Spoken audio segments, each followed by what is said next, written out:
안녕하세요. 오늘도 사연살롱을 찾아주셔서 감사합니다. 저는 50대 초반 여성이에요. 음식에 남부끄럽지 않게 정성을 다한다는 자부심을 가지고 어느 식당을 운영해 오다가 식당 주방장과 경영자에서 은퇴한 지금은 가족들과 함께 행복한 여생을 보내고 있죠. 물론 지금의 여유로운 삶에 이르기까지 흉흉한 일들도 참 많이 겪었더랬죠. 오늘은 그런 일들 중 저의 삶을 뿌리째 흔들어 놓으려 했었던 시어머니와의 일을 소개해 드릴까 해요. 신혼 때까지만 해도 저의 친정은 무척이나 가난한 집안이었어요. 친정 아버지는 가업인 작은 식당을 운영하셨고 저는 결혼 후에도 친정 아버지의 식당을 도왔어요. 따로 직원을 고용하기가 어려운 사정이었거든요. 테이블 10개가 채 안 되는 작은 식당이었죠. 그마저도 몇 달 연속으로 적자를 내기가 부지기수였던 그런 곳이었습니다. 저와 친정 아버지는 때때로 대출까지 받아 적자를 메꿔가면서도 식당을 포기하지 않았어요. 젊은 나이에 세상을 떠난 친정 엄마의 손때가 묻어있는 식당이기 때문이었어요. 친정 아버지는 젊고 예뻤던 부인과의 추억을, 저는 늘 자애로웠던 엄마의 기억을 지켜내고자 부단히도 노력했죠. 시어머니 혼자 있는 시댁도 가난하기는 저의 친정과 매 한 가지였습니다. 그러던 어느 날 대박이 터지더라고요. 시어머니에게는 선친으로부터 물려받은 땅이 있었어요. 쓸모없이 그저 세금만 수시로 나가던 땅이었는데 그 땅에 신도시가 들어선 거죠. 제법 많은 돈을 번 시어머니는 돌변했어요. 악성졸부 그 자체였죠. 시어머니의 입에서 나오는 모든 이야기는 꼭 돈자랑으로 끝났어요. 사람을 판단하고 대우하는 기준 역시나 오직 돈뿐이었고요. 본인보다 적게 가졌다 싶으면 천민 취급을 해댔어요. 웃기는 일이죠. 그래봤자 진짜 갑부축에는 들지도 못하는 주제였으니까요. 그런 시어머니의 소위 돈지랄이 먹히지 않는 사람은 오직 며느리인 저 하나뿐이었어요. 물론 시어머니는 저에게까지 돈자랑을 수시로 시도하셨죠.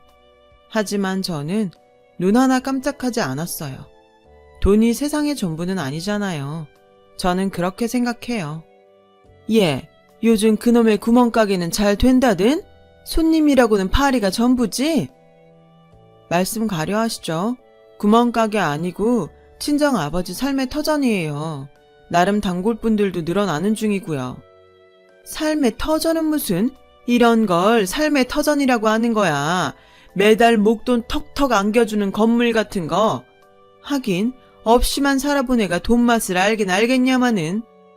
사람한테는 각자의 가치관이 있고 각자의 행복이 있는 거죠. 그게 꼭 돈이라고 보지는 않아요. 오히려 돈 아닌 행복이 훨씬 많은 법이죠. 그러지 말고 나 따라다니면서 허드렛 일이나 좀 하렴. 없는 친정에서 자랐으면 없는 집안 아이답게. 혹시 또 아니? 내가 그놈의 구멍가게에 몇 푼 보태줄지도? 관심 없고 바라지도 않아요. 저희 가게는 반드시 성공할 거예요. 두고 보시죠. 제가 꼭 그렇게 만들 겁니다. 이런 식이었어요. 오죽하면 저희 남편까지도 친어머니에게서 정 떼고 등지고 살 작정을 했을까요? 전 어땠냐고요? 당연히 듣고만 있지는 않았죠. 매번 시어머니의 모든 악성 졸부 행각에 맞서는 한편으로 각오를 다지고 노력했어요. 우리 식당을 꼭 큰 식당으로 만들어내겠다고요. 그리고 마침내 이루었어요. 돌아가신 친정 어머니의 손맛을 바탕으로 제 나름대로 연구하고 개발한 레시피가 큰 성공을 거두었죠. 아름아름 저의 식당을 찾아주시던 단골분들을 통해 새 레시피에 대한 좋은 소문이 퍼져나갔고 그 소문 덕분에 식사 시간마다 줄을 서야 드실 수 있을 정도로 손님들이 늘었습니다. 드디어 맛집 반열에 오르게 되었어요. 저희 주머니가 두둑해지자 시어머니의 전전긍긍이 시작되었어요. 뻔하죠. 원래도 쉽사리 굽히고 들어가지 않는 당찬 며느리였는데 그런 며느리가 돈까지 부족함 없이 쥐어버렸으니 그래서 시어머니는 어떻게 하면 며느리의 기를 죽이고 돈지랄을 더 떨어볼까 하는 생각밖에 없는 것 같았어요. 보통 사람 같으면 그런 생각은 그냥 생각으로만 그치기 마련인데 시어머니는 그걸 굳이 말과 행동으로 옮겼어요. 비싼 명품으로 도배를 한 채로 저희 식당에 들이닥쳐 모든 메뉴를 주문하더군요. 아니나 다를까 몇 수저 먹지도 않더라고요. 이래서 없이 사는 하층민들 이해를 할 수가 없다는 거야. 이딴 싸구려가 뭐 좋다고 줄까지 서서 먹어들 대는지 참네. 적당히 하시죠. 누가 들으면 삼시세끼 셰프가 구워주는 스테이크만 썰면서 사는 줄 알겠어요. 그거 좋은 생각이구나. 이름난 주방장 한번 알아봐야겠어. 저와 남편이 코웃음으로 돌아서는 순간 시어머니가 챙겨왔던 명품 가방을 보란듯이 매만지며 거들먹거리더군요. 솔직히 우스웠어요. 어떠니? 이태리 명품 장인한테 주문 제작한 가방인데. 가방은 예쁘네요. 근데 주인한테는 별로 어울린다고 보이지는 않아요. 그러지 말고 너도 이런 거 들고 다니면서 살아. 없는 집안에서 비굴하게 자란 티 좀 그만 내고. 기왕이면 기품 있는 시어머니 체면도 좀 살려줄 겸 좋잖니? 관심 없는데요. 주제 넘는 사치? 그런 거 몰라요. 알고 싶지도 않고요. 비쌀까봐 그러는구나. 얼마 하지도 않아. 배송비 빼고 돈 1,000만 원? 나 같은 사람한테는 가벼운 간식값 정도를 쓸 수 있는 돈이라고 해야 하나? 하긴 누구들 같은 천민들한테는 반년치 연봉이겠지만. 경고하는데 그렇게 살지 마세요.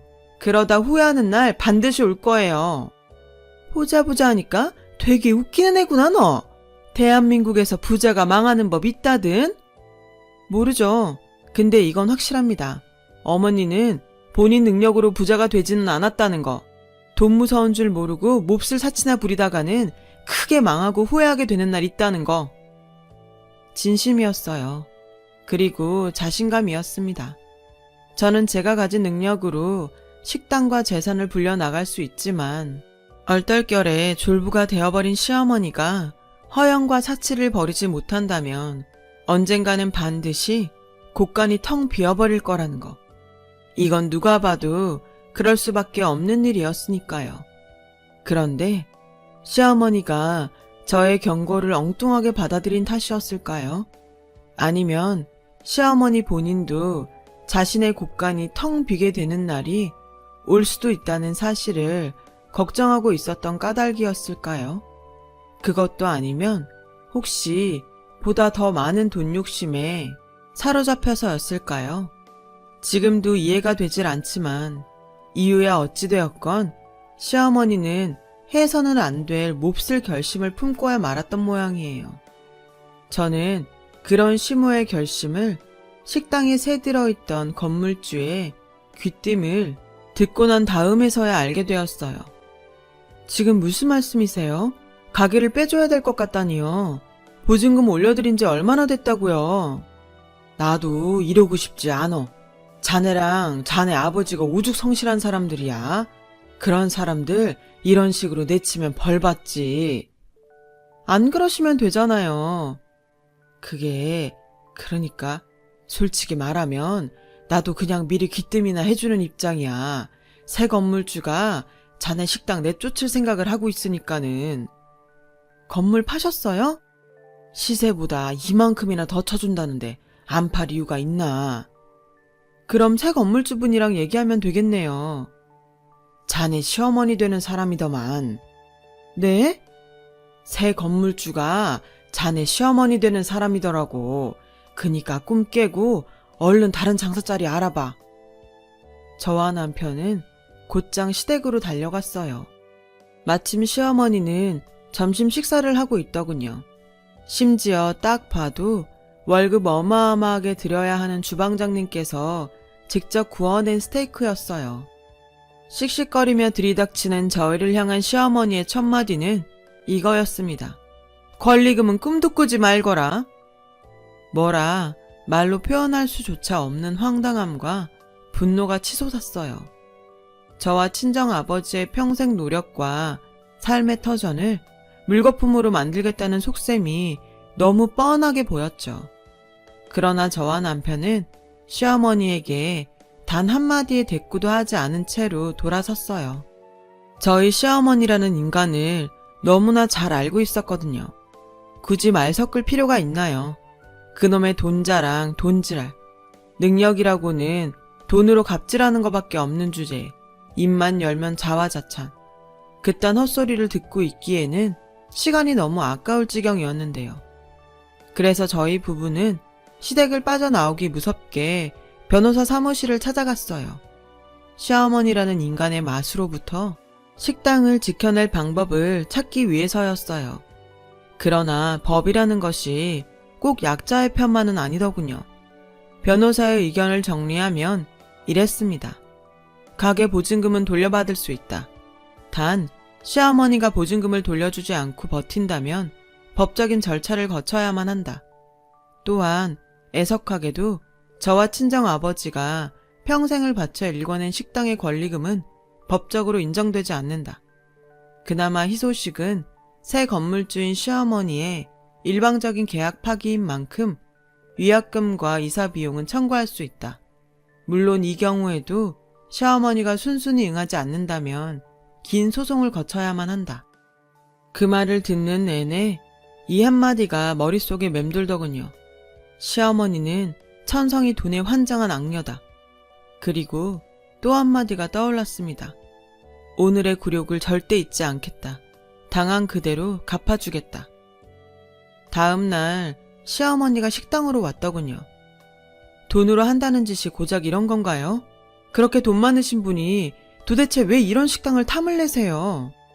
나한테 지금 아무 말이나 할 수 있는 입장이니 네가? 구멍가게고 나발이고 거리에 나앉게 된 주제에? 그쵸. 당신은 돈 앞에 무서울 거 없는 사람이죠. 너는 세상 돈이 가장 무섭다는 걸 이제 막 깨우친 양민이고? 네, 알겠네요. 돈이 얼마나 무서운지 뼈저리게 알겠네요, 이제. 알았으면 어깃장 그만 부리고 나 따라다니면서 허드렛 일이나 해. 돈 앞에 머리 조아리면서 나는 지질이 궁상입니다 하는 식으로다가. 그러면요? 혹시 알아? 자비로운 사돈 마님께서 너의 집안을 천민에서 양민 정도로 신분 상승시켜줄지? 방금 그 얘기 똑똑히 기억할게요. 당연히 기억해야죠. 똑같은 말로 똑같이 돌려주려면. 결국 저의 식당은 권리금 한 푼 받지 못한 채로 쫓겨나고야 말았어요. 시어머니로부터 보증금조차 돌려받지 못한 탓에 큰 손해까지 감수해가며 새 식당을 오픈해야만 했어요. 그럼에도 저와 친정아버지는 굴하지 않았죠. 저와 친정어머니의 레시피 그대로 친정아버지의 성실함도 그대로였으니까요. 무엇보다 예전 식당이 쌓아 올렸던 맛집이라는 명성이 손님들을 새 식당으로 인도하리라 믿었습니다. 하지만 시어머니라는 인간의 돈 욕심은 참으로 무서운 것이더군요. 저와 친정아버지의 예전 식당을 시어머니가 그대로 운영해버린 것이었습니다. 가게 자리도 그대로, 메뉴도 그대로, 저의 친정 식구들이 손때 묻은 인테리어며 집기까지 모두 그대로 흉내를 내어버린 채로 말이죠. 단 하나 달라진 것이 있다면 주인장이 친정아버지가 아닌 시어머니였다는 것뿐이었어요. 그나마도 시어머니는 마치 자신이 원래부터 그 식당을 운영해왔던 주인장인 양 본인의 사진까지 떡하니 걸어놓았더라고요. 물론 시어머니 본인은 식당에 코빼기도 비추지 않은 채로 바지사장 하나 데려다 앉혀놓은 채로요. 아, 바뀐 것이 하나 더 있네요. 저와 친정아버지가 운영하던 시절의 간판은 그대로 둔 채로 상호명 옆에다가 원조, 딱 2글자 더 붙여놨더라고요. 가게 이름까지 똑같아 버리면 티가 너무 많이 난다나 어쩐다나. 웃기지도 않아 정말. 모든 것을 빼앗겼다는 생각에 속상했죠. 또 한 번 말로 다 표현할 수 없는 황당함과 분노가 치솟았어요. 하지만 주저앉아 있을 여유 따위는 없었어요. 삶의 터전을 다시 일궈야만 했으니까요. 새 식당을 다시 성공시켜서 시어머니라는 인간에게 보란듯이 안갚음을 하고 싶었어요. 그래서 저희 식구들은 전보다 몇 배는 더 노력했어요. 저는 친정어머니의 레시피를 한 번 더 발전시킨 신메뉴를 개발했고요. 반응들이 아주 좋았습니다. 남편도 아주 큰 힘이 되어 주었어요. 그렇게 저희의 새 식당은 또 한 번의 성공을 거두며 자리를 잡아 나갔어요. 바로 그때 평생 안불작정으로 저희를 내친 줄로만 알았던 시어머니가 저를 불러내더군요. 저 또한 복수의 그날까지 그 인간을 보고 싶지는 않았지만 집히는 구석이 있어서 순순히 응했어요. 혹시나 하면 역시나.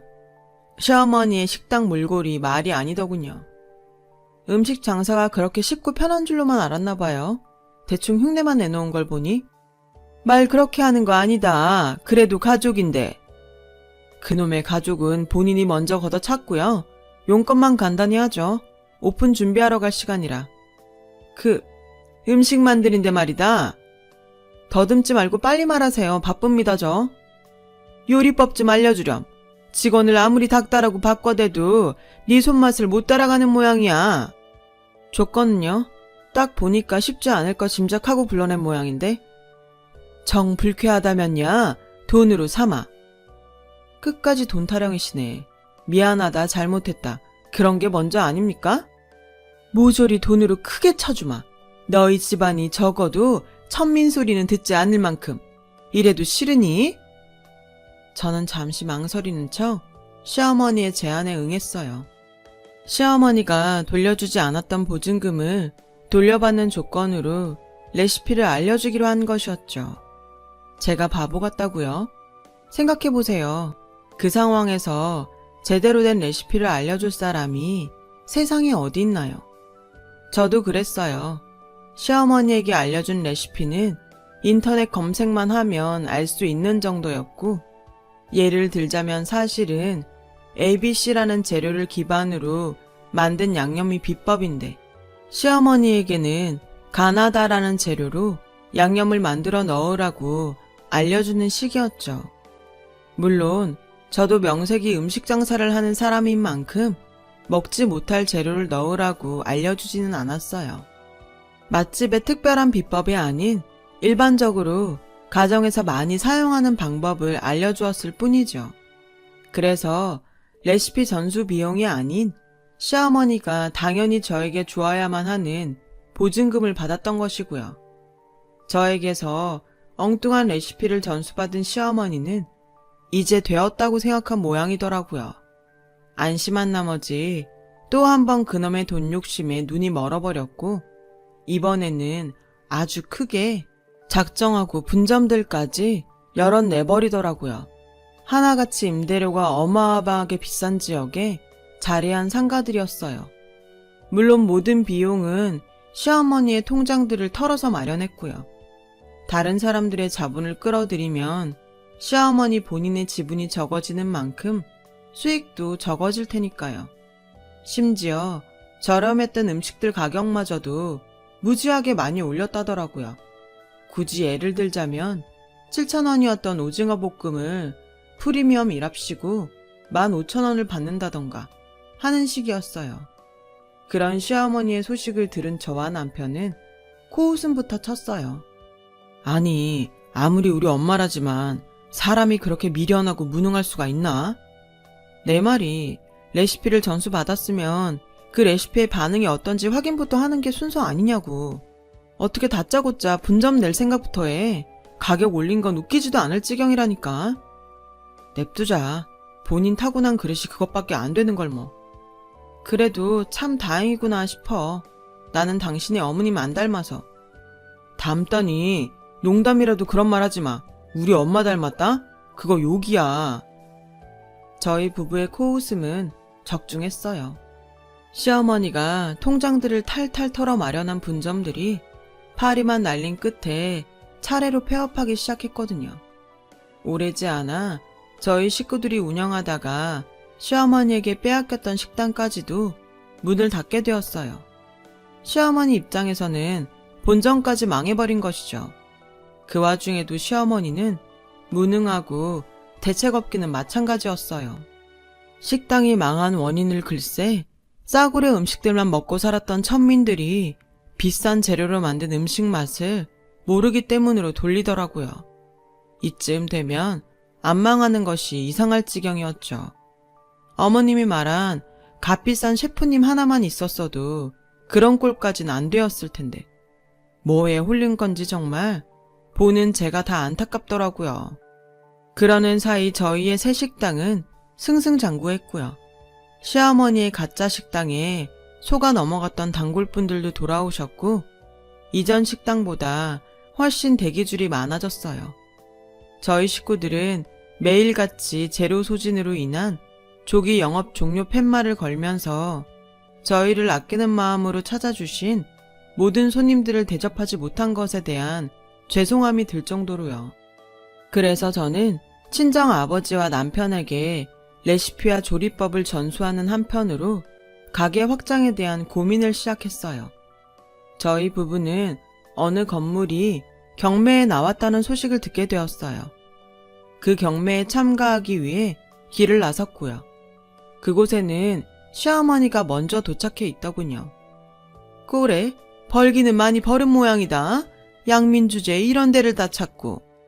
그렇게 말할 수 있는 입장인가 싶네요. 분점이고 나발이고 거리에 나앉게 된 주제에. 이게 시어머니 앞에서 버르장머리 없이? 시어머니 아니게 된 지 한참 지났고요. 다른 사람한테는 안 되겠지만 당신한테는 이래도 됩니다. 우리가 당신 주변 사람들이 그동안 당하고 살아온 것들이 워낙 많아서. 돈찌라리 하고 싶으면 곱게 하고 가. 내깟 것들이랑은 말 섞을 가치도 없다. 그러려고요. 맞다. 재산들 모조리 경매에 나오고 집에도 빨간 딱지 붙었다죠? 그래서 뭐 내가 늘상 말하지만 대한민국에서 부자 망하는 법은 없어. 저도 늘 얘기했잖아요. 그러다 크게 망하는 날이 꼭 올 거라고. 지금부터 제대로 보여줄 테니까 똑똑히 지켜보기나 하시죠. 돈에 눈먼 악성 졸부가 어떻게 망하는지. 시어머니라는 인간이 욕지거리를 하거나 말거나 저희 부부는 경매에 참여했고 목표했던 건물을 시세보다 훨씬 저렴한 가격에 낙찰받았습니다. 그 건물은 당연히 시어머니 명의의 건물이었죠. 시어머니가 저희의 예전 식당을 쫓아내기 위해 구매했던 바로 그 건물이었어요. 그 건물의 주인이 된 저희는 예전 식당 자리에 친정아버지의 식당을 재오픈했어요. 친정아버지가 직접 운영하시는 식당이었죠. 며칠 뒤에는 시어머니의 명의의 또 다른 상가를 역시나 시세보다 훨씬 저렴하게 낙찰받았고 그곳에는 남편이 직접 운영하는 식당을 오픈했어요. 경매로 건물을 낙찰받았다고 해도 그 돈은 시어머니라는 인간에게 들어가게 될 테니 결국은 시어머니 좋은 일만 시킨 거 아니냐고요? 시어머니는 식당이 망하면 손해가 얼마나 크고 빠르고 심하게 누적되는지를 몰랐어요. 그런 사람이 재산까지 무리하게 탈탈 털어가면서 분점 내기에 혈안이 되었었으니 그 손해는 상상을 초월하는 것이었죠. 심지어 평소 주제넘게 과도한 사치까지 이만저만 부리고 살았으니 그 후폭풍은 더 볼 것도 없지 않겠습니까? 시어머니의 재산들이 경매에 나오게 된 이유는 재산들이 경매로 넘어갈 만큼 어마어마한 빚더미에 앉았기 때문이었어요. 당연하게도 저희 부부가 지불한 경매 대금은 시어머니는 만져보지도 못했죠. 모조리 대출 원금의 이자에 온갖 채무자들에게 즉시 지급되었으니까요. 그렇게 얼마 뒤 시어머니의 명의의 마지막 건물은 어김없이 경매로 처분되었고 결국 추하게 울부짖고야 말더군요. 쪽팔린 줄도 모르는 채로요. 세상에 이러는 법은 없다. 자식 며느리가 시애미한테 이러면 안 되는 거야. 따지려면 거울 보고 따지시죠. 우리 잘못으로 날린 재산이 아니라 본인 스스로 잃어버린 재산이니까. 그래도 이건 아니다. 그게 어떤 돈인데 내 돈 내놔라 쓰레기들아. 빈털털이 돼서 거리에 나앉게 생겼으니 이제 좀 알겠는 모양이네요. 돈이 얼마나 무서운 건지. 그따구로 행동해봐 어디? 내가 고소할 거야. 싹 다 콩밥을 먹여줄 거야 아주. 고소를? 누가 누구한테요? 당신이 당신한테? 그건 그거대로 웃기기는 하겠네요. 마음대로 하시든가. 난 약속이나 지키면 그만이에요. 약속? 무슨 약속? 기억해요? 당신이 예전에 나한테 했던 말 꼭 돌려주겠다고. 그 약속 지금 지키려고요. 너 인연이 기어코? 돈이 얼마나 무서운지 알았으면 나 따라다니면서 허드렛 일이나 하시던가. 그럼 혹시 모르는 일이잖아요. 우리가 당신을 왕거지에서 보통 거지 정도로 신분 상승이나 시켜줄지? 물론 진짜로 허드렛 일 시킬 생각 따위는 없었어요. 얼굴을 마주하는 것만으로도 소름이 끼쳤으니까요. 저희 부부는 매몰차게 돌아섰고 그러기가 무섭게 시어머니는 빚쟁이들에게 쫓겨 도망을 쳐버렸죠. 그로부터 얼마 뒤 모든 재산을 홀라당 날려먹고 거지꼴이 되어버린 시어머니는 고시원이나 전전하는 신세가 되었습니다. 가는 고시원마다 방값을 밀리고 밀리다가 결국 빚만 떠안고 쫓겨나는 신세 말이죠. 주제넘게 과분한 사치와 소상공인 무시하더니 멋모르고 음식점 하는 사람들의 노고는 무시하면서 사장행세 하려고 했잖아요. 식당 분점을 늘려댄 탓에 생겨버린 빚더미도 그대로더라고요. 아마 평생을 갚지 못한 채로 당신이 말했던 구질구질한 여생을 보내게 되겠죠. 저와 친정아버지 그리고 남편은 식당을 그로부터 한참을 잘 일구어냈어요. 초심 그대로 저렴한 가격에 좋은 음식을 정성껏 대접했는데 손님들이 감사하게도 잘 알고 찾아주셨어요. 그리고 지금은 앞서 말씀드렸던 것처럼 힘들었던 식당 경영자의 삶을 마무리 짓고 가족들과 함께 여유로운 삶을 즐기고 있습니다. 그동안 누리지 못했던 것들을 행복하게 누리면서 지내고 있어요. 어려운 분들을 위한 김장 나눔과 기부 등으로 다른 분들께 고마운 마음을 돌려드리려 노력합니다. 앞으로도 평생 지켜나가보려 해요. 잘할 수 있겠죠? 제 긴 이야기 들어주셔서 감사합니다. 여러분의 가정에도 여유와 행복이 넘쳐나시길 바랍니다. 여러분, 사연 댓글에 응원과 현명한 조언 부탁드려요. 좋아요와 구독은 저에게 큰 힘이 됩니다. 오늘도 좋은 일 가득하세요.